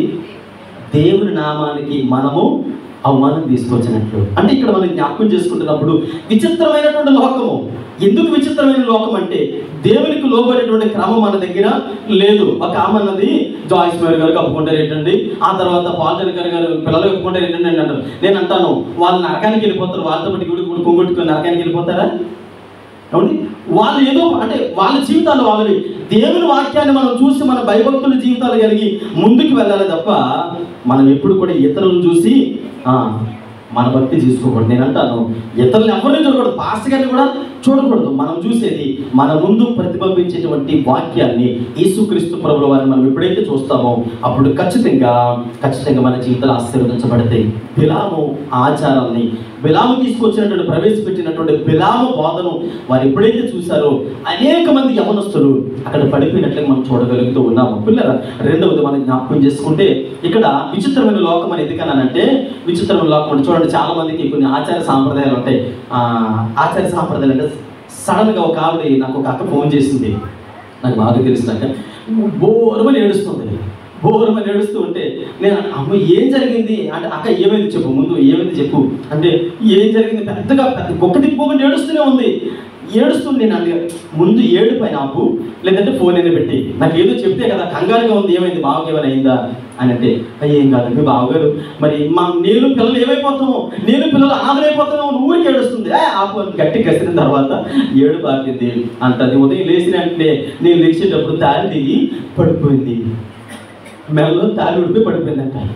అంటే తాళి ఉడిపోయి పడిపోతే ఏ మంగళం అది అంటారు కదా, అశుభం జరుగుతుందేమో, ఈరోజు నీ బావని ఇంట్లో బయటకు పంపించను, ఏదో జరుగుతుంది అంటే ఖచ్చితంగా తాళి అయిపోయిందంటే, తాళి పడిపోయిందంటే మీ బావ కూడా.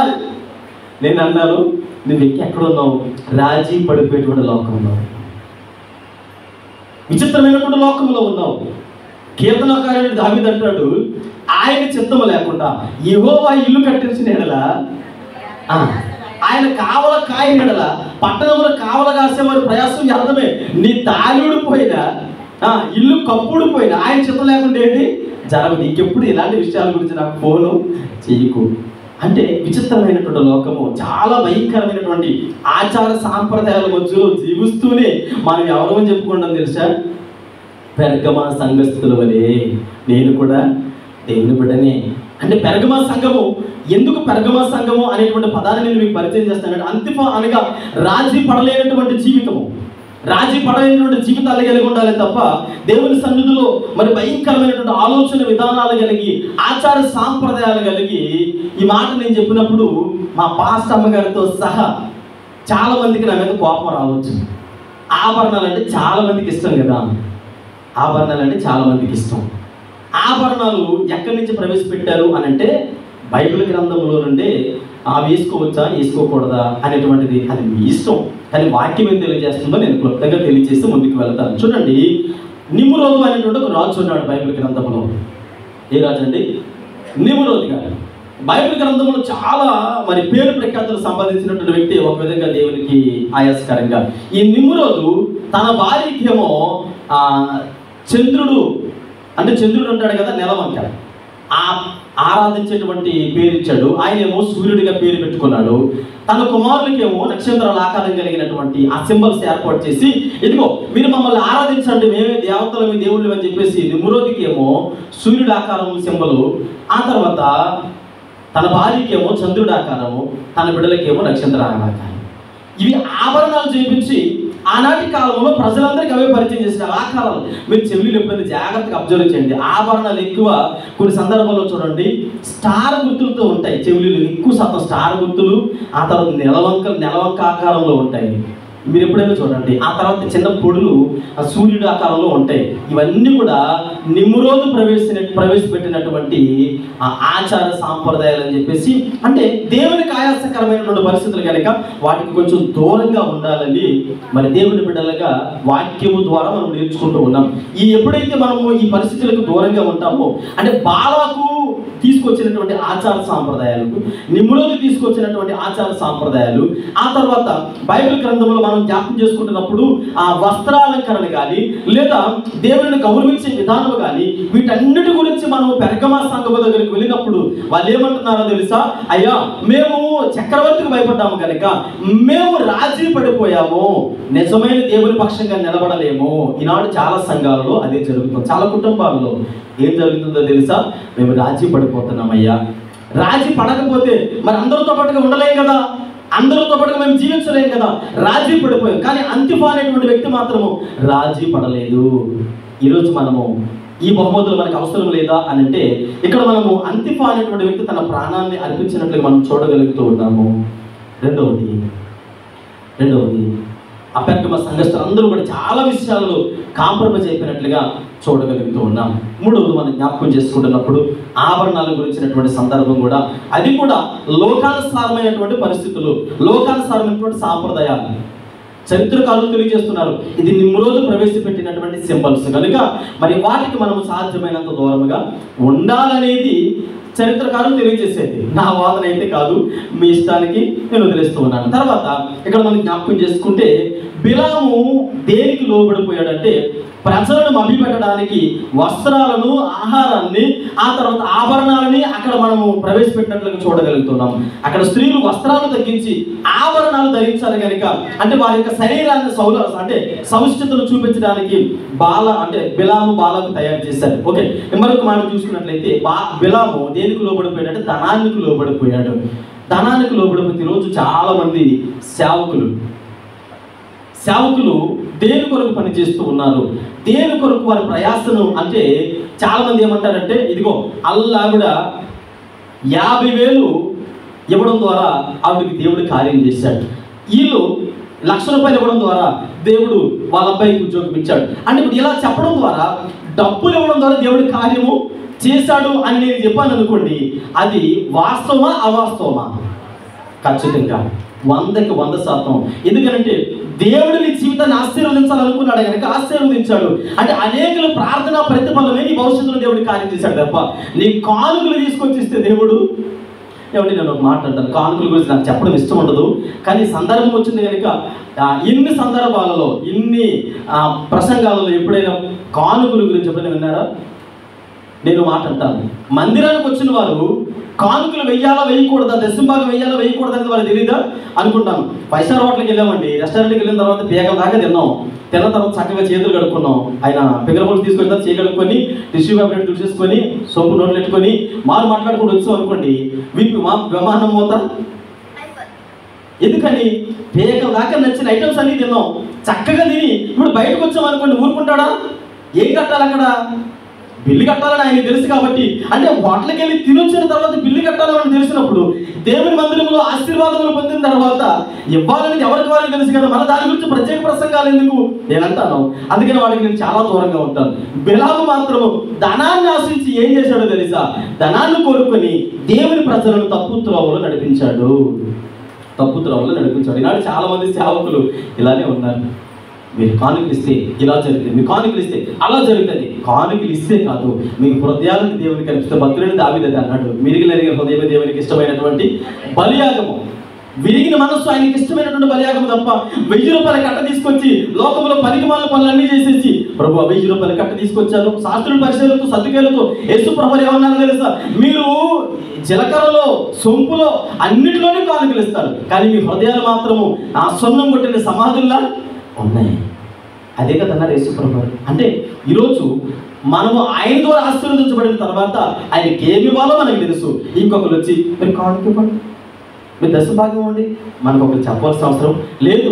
ఖచ్చితంగా ఒకవేళ మనం అందులో దొంగిలిస్తే అది దేవునికి మీకు వ్యక్తిగతంగా ఆయన ఇవ్వాల్సినటువంటి ప్రతిఫలం ఆయన ఇస్తాడు. దానికి నేను ఉత్తరవాదిని కాదు. ఇక్కడ బిలాము చేసినటువంటి పని ఏంటంటే, మరి దేవుని సన్నిధిలో ధనానికి లోబడిపోయినట్లుగా మనం చూడగలుగుతున్నాం. పిల్లలు చూడండి, ఇక్కడ ఒకటి బిలాము బోధలో నేను మీకు పరిచయం చేస్తాను. విగ్రహాలు కల్పించినటువంటి ఆహారాన్ని దేవుని బిడ్డల చేత తినిపించాడు. ఆ తర్వాత అర్ధాకృతపు వస్త్రాలు ధరించినటువంటి స్త్రీలను తీసుకొచ్చి దేవుని ప్రజల ముందు నిలబెట్టాడు. మూడవది ఆభరణాలు, అనగా నిమ్రోదు ద్వారా ప్రవేశపెట్టినటువంటి ఆచార సాంప్రదాయాలతో కూడినటువంటి ఆభరణాలు ధరింపజేసి వారిని లోకానుసారంగా నడిపించాడు. నాలుగవది ధనానికి లోబడి దేవుని బిడ్డలను లోకానుసారంగా నడిపించాడు. ఇక్కడ మరొక విషయాన్ని జ్ఞాపకం చేస్తూ ఉన్నాను. ప్రకటన గ్రంథము 2వ అధ్యాయం 15వ వచనం చదువుకుందాం. 2వ అధ్యాయం 15వ వచనం. అటువలనే నికోలతుల బోధన అనుసరించి వారును నీలో ఉన్నారు.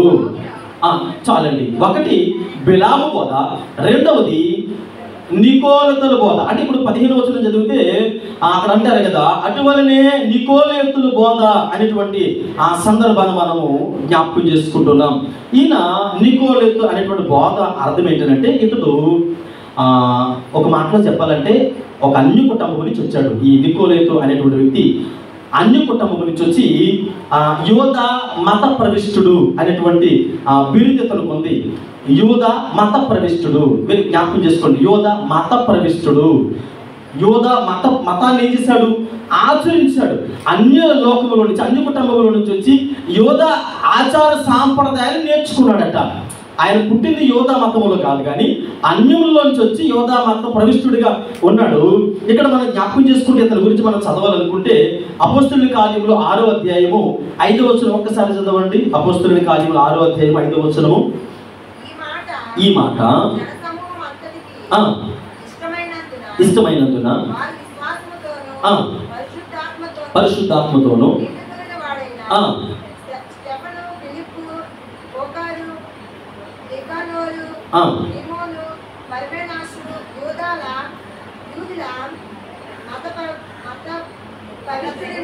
యూదుల మత ప్రవిష్టుడును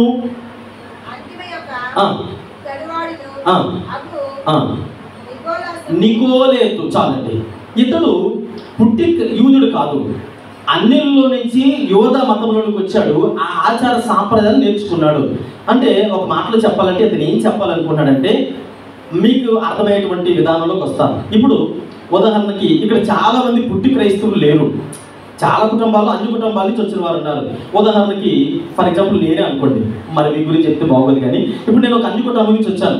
అన్ని కుటుంబంలో నాకు తెలిసినటువంటి సాంప్రదాయాలు ఏంటి? ఉదయాన్నే లేచిన వెంటనే సూర్య నమస్కారం, ఆ తర్వాత ఎక్కడికైనా బయటికి వెళ్ళేటప్పుడు ఎవరైనా ఎదురు రావాలి. ఎందుకని? ఎక్కడికైనా వెళ్ళేటప్పుడు ఇదిగో నేను ఎక్కడికి వెళ్తున్నానని నువ్వు అడగకూడదు. 3 విషయాలు అయిపోయాయి. ఇప్పుడు బయటికి వెళ్ళి వచ్చిన తర్వాత ఇంటికి వచ్చిందంటే ఏం కడుక్కోవాలి? కాళ్ళు కడుక్కోవాలి. అంటే ఇప్పుడు ఈ విషయాలన్నీ కూడా ఆ తర్వాత నేను ఇంట్లో బయటికి వెళ్ళేటప్పుడు టైం చూసుకొని ముహూర్తం ప్రకారంగా బయటకు వెళ్ళాలి. ఇప్పుడు నేను ఇవన్నీ కూడా ఎక్కడ నుండి చేశాను? లోకములో ఉన్నప్పుడు చేశాను, ఇప్పుడు దేవుణ్ణి అంగీకరించాను. యూదా మతంలోకి వచ్చినటువంటి నికోలేతు ఏం చేయాలనుకున్నాడంటే, అన్యులలో నుంచి యూదా మతంలోకి వచ్చిన తర్వాత యూదా మత ప్రవిష్టుడైన వాళ్ళకి ఏం చెప్పాలనుకున్నాడంటే, ఇప్పుడు ఉదయం లేచిన వెంటనే ధర్మశాస్త్ర గ్రంథంలో ఏదైతే తెలియచేయబడిందో, బలులు అర్పణలు 7 పండుగలు ఉన్నాయి. 7 పండుగలు ఏంటి? పస్కా పండుగ, ఆ తర్వాత పులిన రొట్టెల పండుగ, ప్రథమ ఫలాల పండుగ, ఇలా ఈ పెంతెకోస్తు పండుగ అన్నీ ఉన్నాయి కదా. వాటన్నిటి గురించి ఈ నికోలేతు అనేటువంటి వ్యక్తి ధర్మశాస్త్రంలో ఉండే పండుగలన్నీ కూడా ఖచ్చితంగా తూచా తప్పకుండా మనం పాటించాలి, 7 పండుగలు పాటించాలని ఇప్పుడు ధర్మశాస్త్రంలో నుండి అన్ని లోకంలో నుంచి వచ్చినటువంటి వ్యక్తులు, అంటే ఇప్పుడు మీకు అర్థమైందని అనుకుంటాం, అన్యుల్లోంచి వచ్చాం, క్రైస్తవులే. కానీ మనం ఏం చేస్తాం? పేరెట్టాలంటే నాకు టైం చెప్పే వాళ్ళు కూడా ఉన్నారు. మీరు అనుకుంటున్నారు పాస్టర్ గారికి తెలియదు. పాస్టర్ గారు అండి, ఖచ్చితంగా మీరు ఆ పావు తక్కువ 10 గంటలకల్లా మా గుమ్మం దగ్గర ఉండాలి. ఆ తర్వాత అంటే పావు తక్కువ 10 గంటలకి ఎందుకు ఉండాలి? ఏం 10 పావు ఉంటే సరిపోదా? ఒకవేళ గేటు పడిపోయింది అనుకోండి, 10 పావుకి వస్తారు. పాస్టర్ గారు అండి, మధ్యాహ్నం చేసుకుందామండి అనేవాళ్ళు కూడా లేరు. ఎందుకని? దుర్ముహూర్తం వచ్చేసింది కనుక.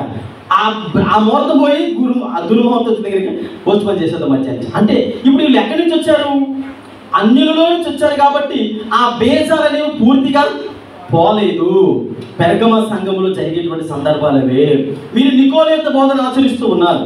ఒకటి, ఆయన బిలాము బోధన ఆచరిస్తూ మీరు కొనసాగేటువంటి ప్రజలు ఉన్నారు. రెండవది, నికోలేతు బోధన కూడా మీరు విడిచిపెట్టట్లేదు. పాత జీవితాన్ని, రోత జీవితాన్ని అక్కడ వదిలేసాము అనుకునేటువంటి జీవితం ఏదైతే ఉందో అది వెనకాలే తెచ్చుకొని అదే క్రమాన్ని పాటిస్తూ ఉన్నారు. కూర్చుంటే ముహూర్తం, నిల్చుంటే ముహూర్తం, నడిస్తే ముహూర్తం, పడుకుంటే ముహూర్తం, ఏం చేసినా ముహూర్తమే. ఇప్పుడు నాకు మొన్న ఆవిడ అంటుంది, పాస్టర్ గారండి ఎంత అశుభం జరిగిందో తెలుసా అంటే, ఏం జరిగిందమ్మా అంటే, ఏం చెప్తాను నా నోటితో నేను చెప్పలేను. పాప డెలివరీ అయిపోయింది. మంచిదే కదా, దేవుని స్తోత్రం. మరి ఏమైంది? పాప బాబు అంటే, ఏం పాప బాబు? పాప లేడు బాబు లేడు అంటే ఏమైందమ్మంటే, అదేం చెప్పమంటారు, మా ఏరకత్త 11 బ్లౌజులు పంచమని చెప్పాను. 11 బ్లౌజులకి 9 పంచిందండి. అశుభం జరిగింది. అంటే ఇప్పుడు ఎన్ని పంచాలట? 11 పంచాలి. 9 పంచిందట. 9 పంచడం ద్వారా ఏం జరిగింది? అశుభం జరిగిందంట. పాప వాళ్ళ ఇంట్లో ఎదుక. అంటే వీళ్ళు ఏ లోకంలో ఉన్నారు? విచిత్రమైన లోకం కాదా ఇది?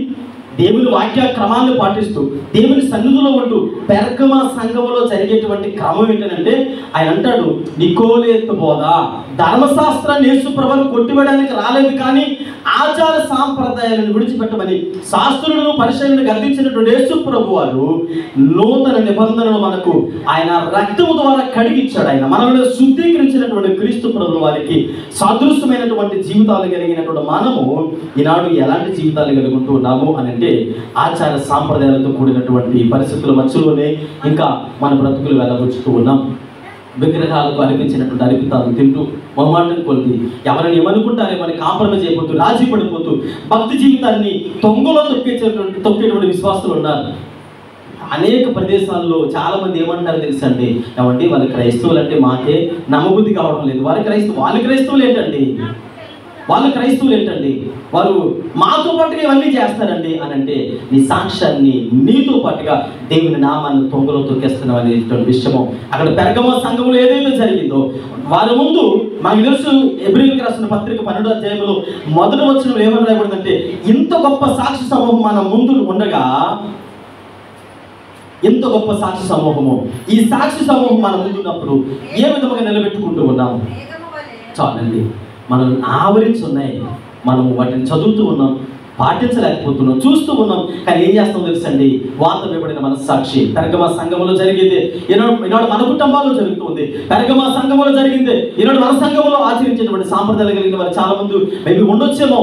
కనుక ఒకవేళ అలాంటి ఆలోచన విధానాలు కలిగి ఉంటే దేవుని సేవకుడిగా తెలియజేస్తూ ఉన్నాను, సాధ్యమైనంత వరకు సరి చేసుకోవడానికి ఇష్టపడతాం.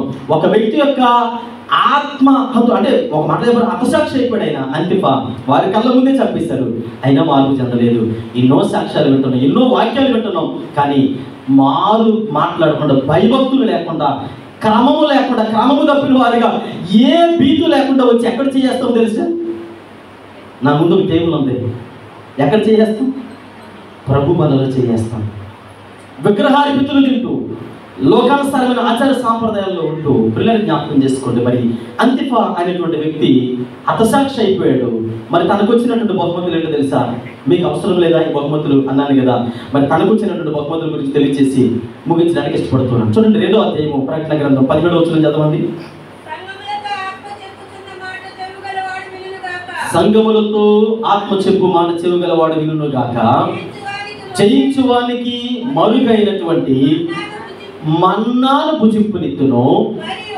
మొదటి బహుమతి ఇది.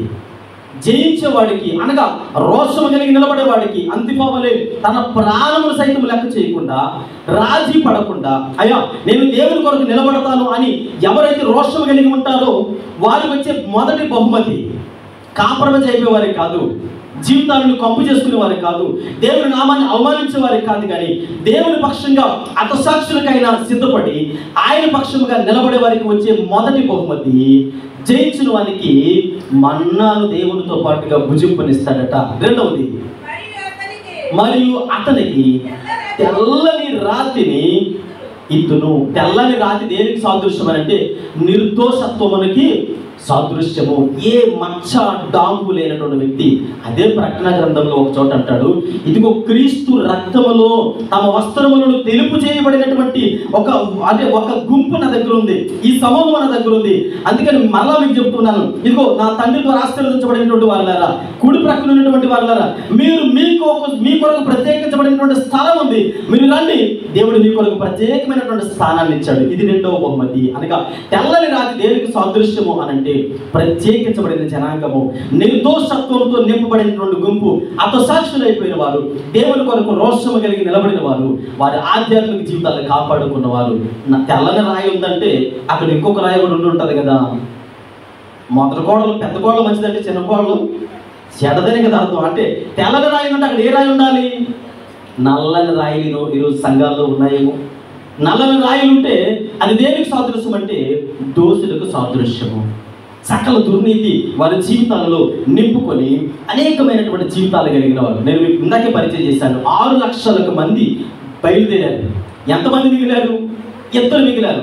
32,000 మందిలో ఎంతమంది వడకట్టబడ్డారు? 300 మంది. కనీసం దశంభాగం వచ్చిందా 32,000 మంది అంటే? రాలేదు కదా. మరి 6 లక్షల మందిలో ఎంతమంది మిగిలారు? ఇందులో తెల్లని రాళ్ళు ఎన్ని, నల్లని రాళ్ళు ఎన్ని? తెల్లని రాళ్ళు 2 ఇశ్రాయేలు జనాంగంలో. ఇక్కడ మిద్యాను దగ్గర, ఇక్కడ మన గిద్యోని దగ్గర చూస్తున్నప్పుడు 32,000 మందిలో 300 మంది తెల్లరాళ్ళు. మరి మన సంఘంలో తెల్లరాళ్ళు ఎన్ని? పాస్టర్ గారు అండి, మరి నాకు కూడా తెలియదండి. మీకు మాత్రమే కాదు, నాకు కూడా తెలియదు. మన ఆధ్యాత్మిక జీవితాలను దేవుడిచ్చే అవకాశమును సరిచేసుకుంటూ మన జీవితాన్ని ఎప్పుడైతే మన ముందుకు తీసుకుని వెళతామో దేవుడు ఖచ్చితంగా ఈ బహుమతులు ఏవైతే ఉన్నాయో వాటిలో మనకి కూడా పాలుపంపులు ఇచ్చే అవకాశం ఉంటుంది. మొదటి బహుమతి అనగా జయించువానికి మన్నాను భుజింపునిస్తాడట ఆయన. 2వది తెల్లని రాతి అంటే నిర్దోషత్వము, దేవుని ద్వారా ఆశీర్వదించబడినటువంటి గొర్రెల గుంపులో ఉంచుతాడు. 3వది క్రొత్త పేరు ఇస్తాడట. క్రొత్త పేరు ఇంతవరకు ఉండే పేరు కాదు. మనకు అర్థమయ్యేటువంటి సింపుల్ భాషలోకి రావాలంటే యాకోబుని దేవుడు ఇశ్రాయేలుగా మార్చాడు అంతే. అంతవరకు యాకోబు ఎవడు? మోసగాడు. మోసగాడే కదా, వేషధారి, రకరకాల రంగులు మార్చబడు, ఓసరు వెళ్ళు, ఇలా రకరకాల పేర్లు పెట్టవచ్చు.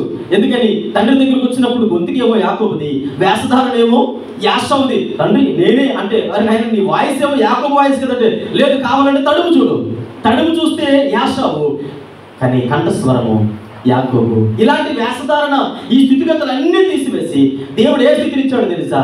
ఇశ్రాయేలు అనేక జనాంగములకు తండ్రి. ఈనాడు ప్రపంచమంతా కూడా వారి మీదే ఆధారపడుతుంది, వారిని భయపడుతున్న వాళ్ళని చూస్తే. అంటే 3 బహుమతులు దేవుని సన్నిధిలో. ఎవరికి తెలుసండి? ఎవరికి తెలుసా? మీకు అవసరం లేదా ఈ బహుమతులు? ఈ బహుమతులు మీకు అవసరం లేదా అని అంటే కావలసిన వారు ఎలా ఉండాలి? పెరగమ సంఘస్థులా ఉండకూడదు. అంతిఫా వలె దేవుని సన్నిధిలో రోషము కలిగిన భక్తి చేయాలి. లేదయ్యా నాకు ఈ బహుమతులు అవసరం లేదు, మేము పెరగమ సంఘస్థుల వలె ఉంటామనంటే లోకానుసారమైన జీవితంలోనే పాతుకుపోయి ఆచార సాంప్రదాయాల్లోనే నిండుకొని ఇలాంటి భక్తిని మనం కొనసాగిస్తే దానివల్ల ఏ విధమైన బహుమతులు రావు, ఏ విధమైన ప్రయోజనము ఉండదు. ఈరోజు ప్రభు పనులలో పాలుపంపులు పొందబోతున్న మీ అందరితో దేవుని సేవకులుగా మాట్లాడుతున్నాను. అత సాక్షిగా పిలువబడినటువంటి ఒక సాధారణమైన వైద్యుడు అంతిఫా అనగా రాజీ పడలేని జీవితం కలిగినటువంటి వ్యక్తి గురించి మనం నేర్చుకున్నాం. తన ప్రాణాన్ని లెక్క చేయలేదు. తన గురించి అసలు చంపేస్తారని ఏ భయము భీతి లేకుండా దేవుని పక్షంగా నిలబడ్డాడు. దేవుని ద్వారా 3 బహుమతులు పొందుకున్నాడు. పెర్గమ సంఘస్థులు లోకానికి భయపడ్డారు, చక్రవర్తికి భయపడ్డారు, ఆచార సాంప్రదాయాలకు బానిసలైపోయారు. దేవుడిచ్చే బహుమతులు పొందుకోకుండా నిత్య నరకాగ్నికి ఆహుతి అయిపోయారు. కాబట్టి ఈరోజు మంచి చెడు మన ముందు ఉంది కనుక దేని కొరకు నీ హృదయాన్ని సిద్ధపరచుకున్నావో కనుక ప్రార్థన పూర్వకంగా దేవుని సన్నిధిలో ఒప్పుకుందాం, ప్రార్థన చేసుకుందాం, దేవుని సన్నిధిలో అడుగుదాం. అయ్యా, ఇదిగో నాతో మాట్లాడిన ప్రతి మాటను బట్టి మీకు వందనాలు. మీరు నాతోనే సూటిగా మాట్లాడారు ప్రభువా. ఒకవేళ నేను పెర్గమ సంఘస్థుల వలె ఇంకా రాజీ పడిపోతూ ఉన్నానేమో అయ్యా, ఇదిగో తండ్రి, ఈ దినాన్ని మీరు నాతో మాట్లాడిన ప్రతి మాటను బట్టి మీకు వందనాలు. అంతిమవలే అయ్యా, నా జీవితాన్ని నేను అతసాక్షిగానైనా మీ కొరకు నా జీవితాన్ని అర్పించడానికైనా నేను సిద్ధపడుతూ ఉన్నాను ప్రభువా అని కొద్ది నిమిషాలు ప్రార్థన చేసుకుందాం. తండ్రి మీకు వందనాలు. సర్వాధికారి కృపా సత్య సంపూర్ణుడా మీకే మహిమ చెల్లిస్తూ ఉన్నాను. ఆశ్చర్యకరమైన దేవా, ఉదయకాల సమయంలో మీరు మాట్లాడిన ప్రతి మాటను బట్టి మీకు వందనాలు. అయ్యా, మీ కృపను మమ్మల్ని దీవించండి, ఆశీర్వదించండి. యేసు నామములో ప్రార్థించడానికి వేడుకుంటున్నాం తండ్రి. కూర్చున్నామండి, అందరూ కూర్చున్నాం ఈ సమయంలో.